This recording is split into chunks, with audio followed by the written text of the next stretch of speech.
मिलिनेरो अपने पिछले लेसन में हमने रजिस्टर कंट्रोलर पर काम किया था और इस लेसन में हम लॉगिन कंट्रोलर पर काम करेंगे।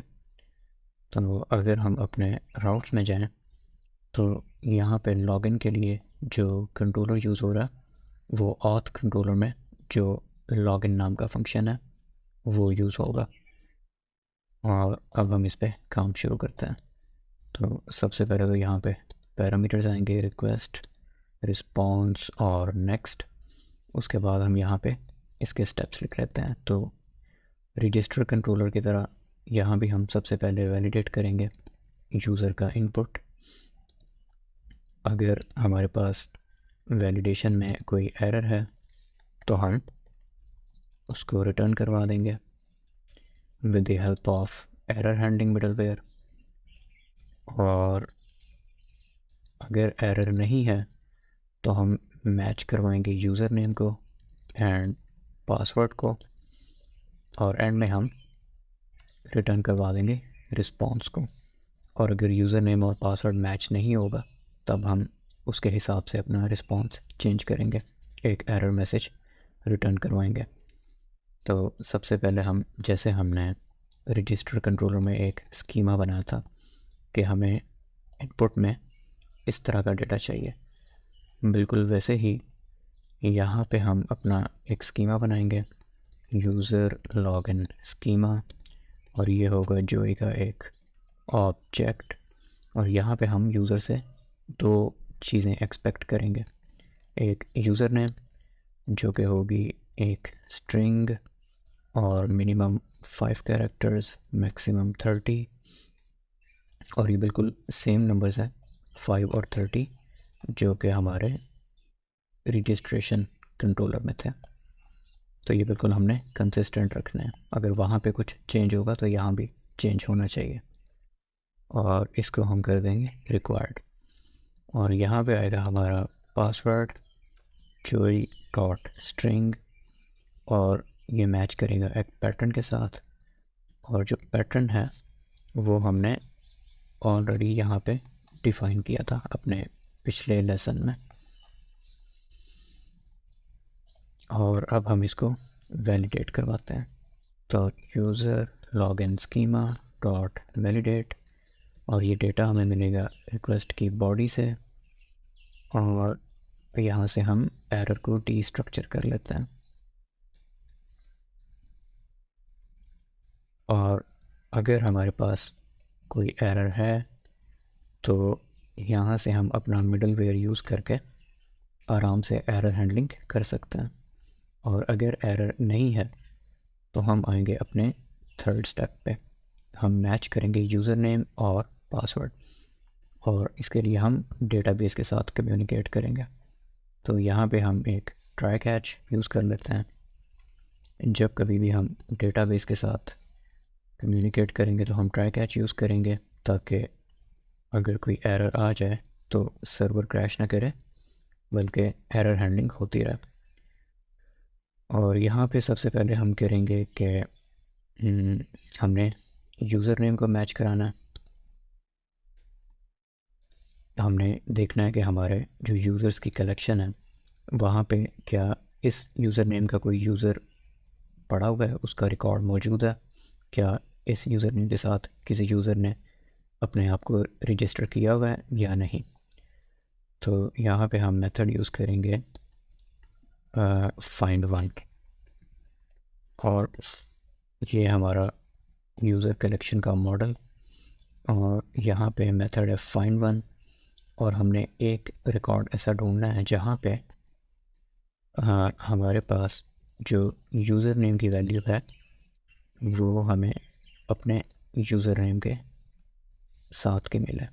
और ये वाला जो यूज़र नेम है ये हमें रिक्वेस्ट की बॉडी में से अपने पास स्टोर करवाना पड़ेगा। तो इसको हम डीस्ट्रक्चर कर लेते हैं, यूज़र नेम कॉमा पासवर्ड और रिक्वेस्ट डॉट बॉडी। और इसी को अगर मैं सिंपल फॉर्म में लिखूँ, अगर मैं शॉर्ट हैंड नोटेशन ना यूज़ करूँ तो ये होगा const user name request dot body dot user name. और इसी तरीके से जो पासवर्ड है वो होगा const password request dot body dot password. और यहाँ भी हम शॉर्टकट यूज़ कर सकते हैं क्योंकि हमारी की और वैल्यू दोनों का नाम सेम है, और हम इसको ऐसे भी लिख सकते हैं। और यहाँ पे मैं इसको स्टोर कर लूँगा एक वेरिएबल में। और अब यहाँ पे दो कंडीशंस होंगी, या तो इस यूज़र नेम का हमें एक रिकॉर्ड मिल जाएगा। अगर हमें रिकॉर्ड मिल जाता है तो इस यूज़र नाम के वेरिएबल में उसकी पूरी इन्फॉर्मेशन आ जाएगी जो हमने रजिस्टर करते वक्त हमें, जैसे यहाँ पे हमें जब हम रजिस्टर करते हैं तो जो इन्फॉर्मेशन हमें मोंगोडीबी रिटर्न करता है, उसका नाम, user name, email, password, ID, सब कुछ, तो वो हमें इस वेरिएबल के अंदर मिल जाएगी। ये एक ऑब्जेक्ट हमें रिटर्न करवा देगा। और अगर मैच नहीं होता, अगर हमें ऐसा यूज़र नेम नहीं मिलता, तो हमें यहाँ पे नल रिटर्न होगा। और यहाँ पे हम इसको चेक करेंगे, इफ़ नॉट यूज़र, तो हम एरर हैंडलिंग करेंगे। हम एक एरर का ऑब्जेक्ट बनाएंगे जैसे हम यहाँ पे रजिस्टर कंट्रोलर में बना चुके हैं, बिल्कुल ऐसे। और यहाँ पे हम स्टेटस कोड यूज़ करेंगे 401, जो कि स्टेटस कोड है अनऑथराइज्ड का या इनवैलिड क्रेडेंशियल्स का। और मैसेज हम देंगे इनवैलिड यूज़र नेम और पासवर्ड। यहाँ पे हम एक्सप्लिसिट होके इनवैलिड यूज़र नेम भी कह सकते हैं, या हम जो भी एरर आए उसमें सब में यही एक मैसेज भी रिटर्न करवा सकता है। तो इसको मैं इनवैलिड यूज़र नेम कह देता हूँ और हम रिटर्न करवा देंगे नेक्स्ट एरर। और अगर हमारे पास ये ब्लॉक एग्जीक्यूट नहीं होता, इसका मतलब है कि यूज़र नल नहीं है, यूज़र में हमें एक मैच मिल चुका है। तो हम मैच करवाएंगे अपने पासवर्ड्स को। अब जो मोंगोडीबी है वहाँ पे जो हमारा पासवर्ड था वो एक हैश की फॉर्म में स्टोर्ड है, और जो यूज़र ने हमें अपना पासवर्ड दिया वो उसने एक ओरिजिनल स्ट्रिंग की फॉर्म में दिया। तो सबसे पहले जो रिक्वेस्ट की बॉडी में जो पासवर्ड है, जो request dot body dot password है, जो यहाँ पे हमने इस पासवर्ड नाम के वेरिएबल में स्टोर किया हुआ है, सबसे पहले हमने उसको हैश करना है और उसके बाद हमने मैच करवाना है जो ये वाला हैश है और जो हमारी डेटाबेस में जो रिज़ल्ट आया उसका जो हैश है, उसमें जो पासवर्ड स्टोर्ड है। और ये सारा काम हम आसानी के साथ bcrypt JS की मदद से कर सकते हैं। तो यहाँ पे हम कराएंगे const match और await bcrypt डॉट कंपेयर।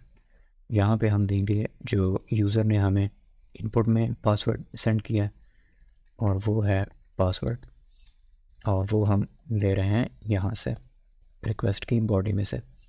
और इसको हम कंपेयर करवाएंगे अपने, जब हमने यूज़र को रजिस्टर किया था तब जो पासवर्ड उसने चूज़ किया था जो उसका हैश है, वो होगा यूज़र डॉट पासवर्ड।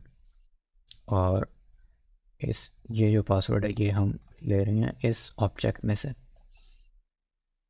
और जैसे यूज़र नेम के साथ था एग्जैक्टली ऐसे ही यहाँ पे होगा। अगर मैच नहीं होता, मैच में नल रिटर्न होता, तो हम एक एरर रिटर्न करवा देंगे।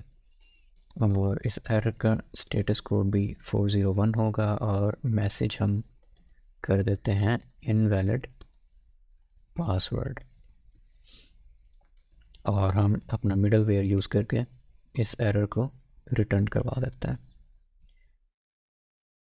और अगर ये कोड ब्लॉक भी एग्जीक्यूट नहीं होता, इसका मतलब है कि यूज़र नेम और पासवर्ड दोनों मैच हो चुके हैं, तो हम यहाँ पे अपना रिस्पॉन्स रिटर्न करवा देते हैं, रिटर्न रिस्पॉन्स डॉट स्टेटस।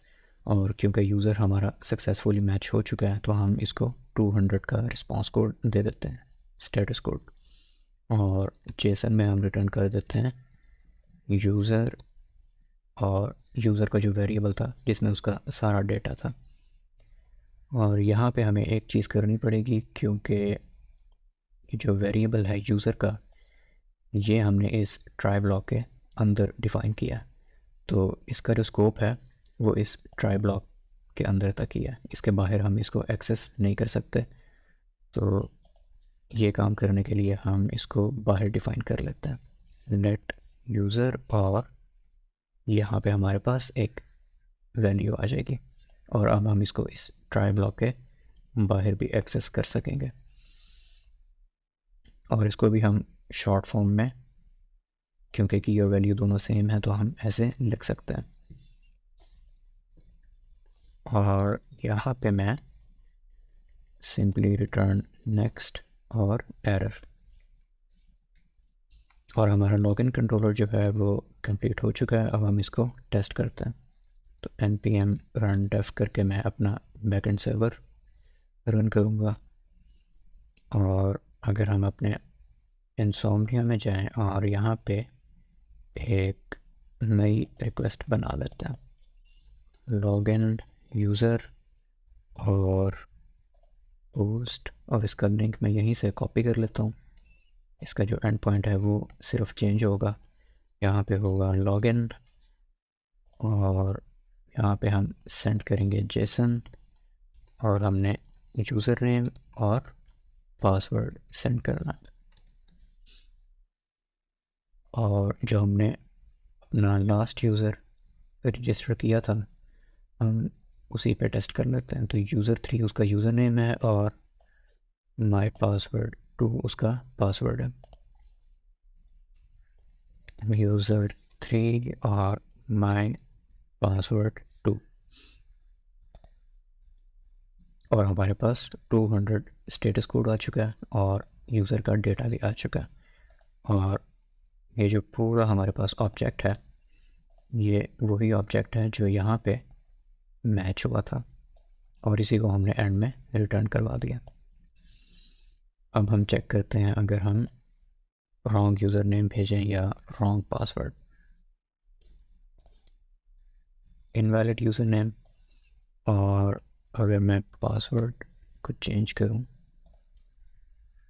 तो फिर भी इनवैलिड यूज़र नेम, क्योंकि यूज़र नेम की वैलिडेशन हम पहले कर रहे हैं और वो वहीं से रिटर्न होके आ रहा है, तो वो आगे अपनी एग्जीक्यूशन कंटिन्यू नहीं कर रहा। अगर मैं यूज़र नेम को सही करूं और पासवर्ड को गलत रखूं तो यहाँ पे इनवैलिड पासवर्ड आ जाएगा, और अगर मैं इन दोनों को ही सही कर लूँ तो